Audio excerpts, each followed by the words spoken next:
Good morning. আজ মহালয়। সবাইকে জানাই মহালয়ের আন্তরিক প্রীতি ও শুভেচ্ছা। সবার পুজো যেন খুব ভালো কাটে। সকালে আমরা বেরিয়েছিলাম মহালয়ের সৌন্দর্য উপভোগ করতে। সত্যি কি সুন্দর যে লাগছিল। অন্যান্য সময় ঘুম ভাঙুক যে না ভাঙুক ভোরে, কিন্তু মহালয়ের দিন ঠিকই ঘুমটা ভেঙে যায়।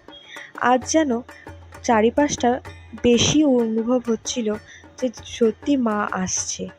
চারিদিকের প্রাকৃতিক সৌন্দর্য, যেদিক দিয়ে সবসময় যাতায়াত করি, সেই সব জায়গাগুলো যেন অন্যরকম অনুভূতি মনে হচ্ছিল।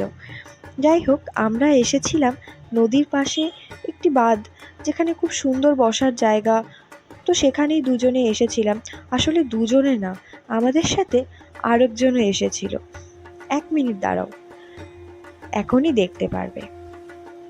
তো এই দেখো, ইনিও আমাদের সাথে কিন্তু আজকে ভোরে সকালে চলে আসছে মহালয়ের এই সুন্দর প্রাকৃতিক অনুভূতি নেওয়ার জন্য। ভীষণ মজা করছিল, দৌড়াদৌড়ি করছিল, এতটা অস্থির হয়ে গেছিল।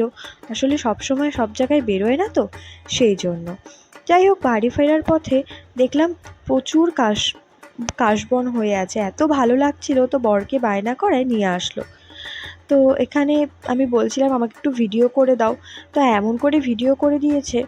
যাই হোক, তাও এত সুন্দর লাগছিল।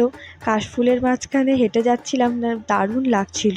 মনে হচ্ছিল ভিতরে যদি যেতে পারতাম, কিন্তু এত জঙ্গল থাকায় ভেতরে যাওয়া সম্ভব হয়নি। যাই হোক, সকালে আমাদের খুবই ভালো কাটলো। আমরা এখানে চাও খেয়েছিলাম, কিন্তু আমি ভিডিও করতে পারিনি। তো তারপরেই আমরা বাড়ি ফিরে আসি, কারণ বৃষ্টি নামছিল। তো এই ছিল আজকে ছোট মিনি ব্লগ মহালয়ার।